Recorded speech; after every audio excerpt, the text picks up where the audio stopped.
అజ్ఞానమా? ఎవరు పెట్టిన విగ్రహమే కదా, మనం ఒక విగ్రహమే పెట్టుకోలే. ఆయన పెట్టిన ఆర్టికల్ 3తోనే తెలంగాణ వచ్చింది. కాబట్టి రాష్ట్ర సెక్రటేరియట్ కూడా, సచివాలయానికి కూడా అంబేద్కర్ మహనీయుని పేరే పెట్టుకున్నాం. విగ్రహం కాడికి పోలే. మన సెక్రటేరియట్ ఎందుకు కూర్చుంటున్నారు? సిగ్గు లేకుండా కూర్చుంటున్నారా? అది కూడా అంబేద్కర్ పేరు మీదనే ఉన్నది కదా. యాదగిరి గుట్ట కూడా బీఆర్ఎస్ గవర్నమెంటే కట్టింది. మరి ఆడిపోయి ఎందుకు మొక్కుతున్నారు? ఎమ్మెల్యేలు ఉండే క్వార్టర్లు కూడా బీఆర్ఎస్ గవర్నమెంటే కట్టింది. గెలిచిన కాంగ్రెస్ ఎమ్మెల్యేలు దానిలో ఎందుకుంటున్నారు? అంటే అన్ని తీసేస్తారా? మిషన్ కాకతీయ చెరువులు బంద్ చేస్తారా? ఏమేం బంద్ చేస్తారు? ఈ లిల్లీ పుట్టుకాలని నేను ఎందుకన్నా అంటే దీనికే అన్నా. ఒకనాడు ఇదే లిల్లీ పుట్టుకాల పార్టీ సింగూరు ప్రాజెక్టు మన నోరు కొట్టి, మన ఎండబెట్టి ఒక డ్రాప్, ఒక చుక్క నీళ్లు కూడా మనకి ఇయ్యలే. హైదరాబాద్కి ఇచ్చినారు. బాధపడ్డాం, ఏడ్చినాం. పొలాలు ఎండిపోయినాయి. అక్కడ నిజామాబాద్ వాళ్ళు ధర్నా, ఇక్కడ మెదకోళ్ళు ధర్నా. ఇయ్యలే. తెలంగాణ వచ్చినాక కదా ఇదే హరీష్ రావు ఇరిగేషన్ మంత్రిగా ఉండి జటా కాలువలు తవ్వి నీళ్లు సింగూరు కాలువలు తవ్వితే కదా అందులోకి నీళ్ళు వచ్చినాయి, పంటలు పడినాయి. ఎక్కడి నుంచి వాడుకున్నావు సింగూరు నీళ్లు? ఇచ్చినరా వీళ్ళు? వచ్చినాయా అన్నాడు నీళ్లు? ఇవాళ ఏం చేస్తారు ఈ లిల్లీ పుట్టుగాళ్ళు? సంగమేశ్వర, బసమేశ్వర 2 లిఫ్ట్లు పెట్టుకున్నాం, బ్రహ్మాండమైనటువంటి. కాళేశ్వరం నీళ్లతోని సింగూరుకు లింక్ పెట్టుకున్నాం కాబట్టి అటు నిజాం సాగర్ కానీ, ఇటు మెదక్ జిల్లా కానీ మల్లన్న సాగర్తో కలుపుకున్నాం కాబట్టి బ్రహ్మాండంగా సంగమేశ్వర, బసమేశ్వర, నారాయణ ఖేడ్కు, జైరాబాద్కు నీళ్ళు వచ్చే లిఫ్ట్ పెట్టుకున్నాం. అక్కడ 1,00,000 ఎకరాలు, ఇక్కడ 1,00,000 ఎకరాలు. ఆందోళన నియోజకవర్గానికి కూడా 1,00,000 ఎకరాలు. ఎక్కడ పెట్టిండ్రు దాన్ని? ఎందుకు పడబెట్టిండ్రు? ఎందుకు కోల్డ్ స్టోరేజ్లో పెట్టిండ్రు? దయచేసి మీరు ఆలోచన చేయాలి. నేను మీ అందరినీ కోరుతా ఉన్నా, దళిత బిడ్డలను, దళిత మేధావులను నేను కోరుతా ఉన్నా. అంబేద్కర్ గారిని అవమానిస్తే మనం మౌనం పాటించుదామా? దళిత బంధు పెడితే నోరు మూసుకొని పడిందామా? ఇవాళ వాళ్ళకి సురుకు పెట్టాలి. ఇదే పార్లమెంట్ ఎన్నికల్లో బిడ్డ మీరు మోసం చేస్తే గుద్దితే కింద పడకూడదామనే జవాబు మీరు చెప్పాలని చెప్పి నేను మిమ్మల్ని కోరుతా ఉన్నా. తెలంగాణ ఉద్యోగ ఉపాధ్యాయ సోదరులకు కూడా నేను కోరుతా ఉన్నా. ఏం జరుగుతా ఉంది? 4 నెలల సమయంలో ఇప్పుడు 5వ నెలకు వచ్చింది గవర్నమెంట్ వచ్చి. మీకు మేము ఎంత గౌరవం ఇచ్చినాం. ఆగమాగం కావద్దు. ఎలక్షన్ వస్తే పిచ్చోళ్ళలాగా ఓట్లేదు. నిలకడగా ఆలోచన చేయాలి. నిజానిజాలేందో తెలుసుకోవాలి. అప్పుడే మనకు సరి అయిన న్యాయం జరుగుతుంది. ఈ ప్రభుత్వం మెడలు వంచి మొన్న వాళ్ళు చేసిన ఆగమాగం హామీలు ఏవైతున్నాయో అవి నెరవేర్చాలంటే పార్లమెంట్ ఎలక్షన్లలో సురుకు పెట్టి చూపెడితేనే అవి సాధ్యమైందని మీ అందరికి తెలియజేస్తా ఉన్నా. ఇవన్నీ మీకు కనబడతలేవా? నేను చెప్పానా? ఉద్యోగులు ఎంత గౌరవించినాం, ఎంత జీతం ఇచ్చినాం, ఎంత పెద్ద పీఆర్సీలు ఇచ్చినాం, తెలంగాణ స్పెషల్ ఇంక్రిమెంట్ ఎట్లా ఇచ్చినాం, ఇవన్నీ మీరు మర్చిపోయి ఇలా ఆగమాగం అడివడం అవుతామంటే మీరే నష్టపోతారు తప్ప బీఆర్ఎస్ పార్టీ కాదు.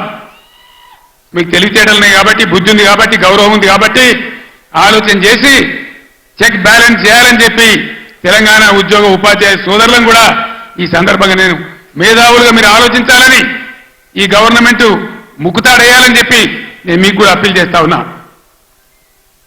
ఇక్కడికి పోయి మన కరెంటు 9 ఏళ్ల కన్నురేప కొట్టినంత సేపు అయినా కరెంటు పోయిందా? ఇవాళ పోతుందా? మరి ఇట్లే పోవన్నా ఉండాలి కదా. ఉండాలంటే పార్లమెంట్ ఎలక్షన్లో బీఆర్ఎస్ గెలవాలి. మెదక్లో వెంకట్రామరెడ్డి, జైరాబాద్లో అనిల్ గెలిస్తేనే ఎల్పడా దాపడా కోళ్ళగా ఉన్నారు. ఇద్దరు కూడా చదువుకున్న వాళ్ళు. ఒక ఆయన ఐఏఎస్ అధికారి, ఇంకొక ఆయన తెలంగాణ ఉద్యమకారుడు. బ్రహ్మాండంగా ఈ కాంగ్రెస్ ముక్కు విండి మీ హక్కులు సాధించాలంటే వాళ్ళని గెలిపించాలని చెప్పి నేను మిమ్మల్ని కోరుతా ఉన్నా. గెలిపిద్దామా? కారు గుర్తుకే. సభ అయిపోలేదు, ఉండండి.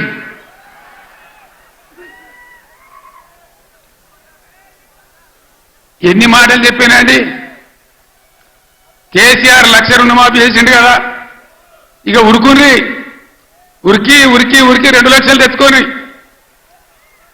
చెప్పిండ్రా డిసెంబర్ 9 నాడే మాఫీ చేస్తాం, ఎదురైన ఆడపిల్లకు 2500 ఇస్తాం. ఎన్ని చెప్పిండ్రు? ఒక్క మాట అన్న ఖాయం ఉన్నదా? మరి ఏం జరగాలి ఇప్పుడు ఈ రాష్ట్రం ఇట్లే పోవన్నా? నేను 15 ఏళ్ళు కొట్లాడి సాగు నోట్ల తలకాయ పెట్టి సచ్చేదాకా తెగబడి ఈ రాష్ట్రం సాధించి 10 ఏళ్ళు బ్రహ్మాండంగా అన్ని రకాల ప్రజలను కడుపులో పెట్టుకుని సాదుకున్నాం. రైతు సోదరులను కళ్ళల్లో పెట్టుకొని కాపాడుకున్నాం. ఒక పాలసీ వ్యవసాయం ద్వారా రాష్ట్ర ఆదాయం పెంచాలని, రైతాంగాన్ని నిలబెట్టాలని అనేక మంచి స్కీములు పెట్టినాం. రైతు బందే ఏలకి పూర్తి మందికి రాలే, పంట వచ్చినాయి, అవి కొనే దిక్కు లేదు. కనీసం మద్దతు ధర పోగా 500 బోనస్ ఇస్తామన్నారు. బోనస్ బోగసేనా? బోనస్ వసూలు చేయన్నా? ఈ ప్రభుత్వాన్ని మెడలు వంచానా? వంచాలంటే మేము కొట్టి వంచాం, మీ ఓటు ద్వారానే వంచాలి. సిద్దిపేటలో మంచి దారి చూపించారు. హరీష్ నాయకత్వంలో పోస్ట్ కార్డుల ఉద్యమం చేస్తా ఉన్నారు. ఇవాళ ఇక్కడ సంగారెడ్డి ఈ వేదిక నుంచి నేను యావత్తు తెలంగాణ రైతాంగానికి పిలిపిస్తా ఉన్నా. 2 లక్షల రుణమాఫీ వెంటనే చేయాలని, ఎండిపోయిన పంటలకు 25,000 నష్టపరిహారం ఇవ్వాలని, ఎకరానికి బోనస్ ఖచ్చితంగా ఇవ్వాలని, వడ్లు వెంటనే కొనుగోలు చేయాలని రాష్ట్ర వ్యాప్తంగా రైతాంగం దయచేసి రేపటి నుంచే పోస్ట్ కార్డు ఉద్యమం మొదలు పెట్టాలని కూడా సిద్దిపేటను మార్గదర్శకంగా తీసుకొని చేయాలని నేను కోరుతా ఉన్నా. ఇవన్నీ చేయాలని అడిగితే ఇప్పుడే పోచారం గారు అన్నాడు, ఒక మంత్రి ఏమో రైతు బంధు అడిగితే చెప్పుతోని కొట్టిండ్రు అంటాడు. ఇంకో ముఖ్యమంత్రిని ఇవన్నీ ఏమైనాయి, ఎందుకు ఏమని గట్టిగా నిలదీస్తే ఏం మాట్లాడతారు లిల్లీ పుట్టుగాళ్ళు? నీ గుడ్లు వీకి గోటీలు ఆడుకుంటాము, నీ పేగులు తీసి మెడలేసుకుంటాము, నిన్ను పండబెట్టి తొక్కుతాము, నీ ముడ్డి మీద షెడ్డి లేకుండా షెడ్డీలు గుద్దుకుంటాము. ఇదేనా 10 ఏళ్లలో నేను ముఖ్యమంత్రి ఉన్నప్పుడు ఒక్కసారి ఇటువంటి మాట విన్నారా? ఇంత అగౌరవంగా మాట్లాడినామా? ఇంత అన్యాయం మీ కళ్ళ ముందనే జరగాలన్నా? దయచేసి ఆలోచన చేయాలి. ఎలక్షన్ అంటే ఓట్లు అంటే ఏదో ఆగమాగం ఓట్లేసుడు కాదు. ఇలా సభలో ఉన్నారు, నేనే ఒక 100-150 లారీలు దాటుకుంటూ వచ్చిన, అందులో ఫుల్గా మంది ఉన్నారు.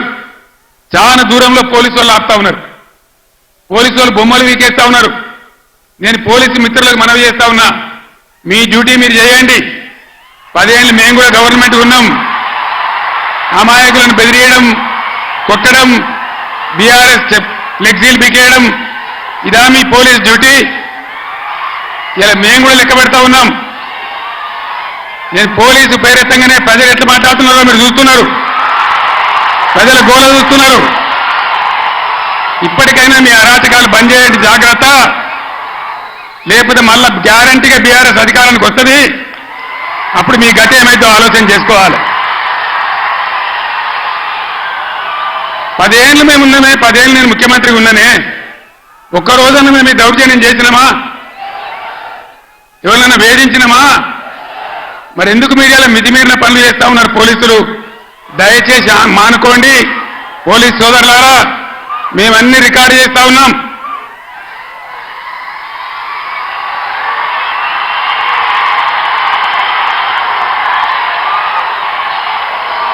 ఈ ప్రజల స్పందన చూసైనా మీరు మారాలి.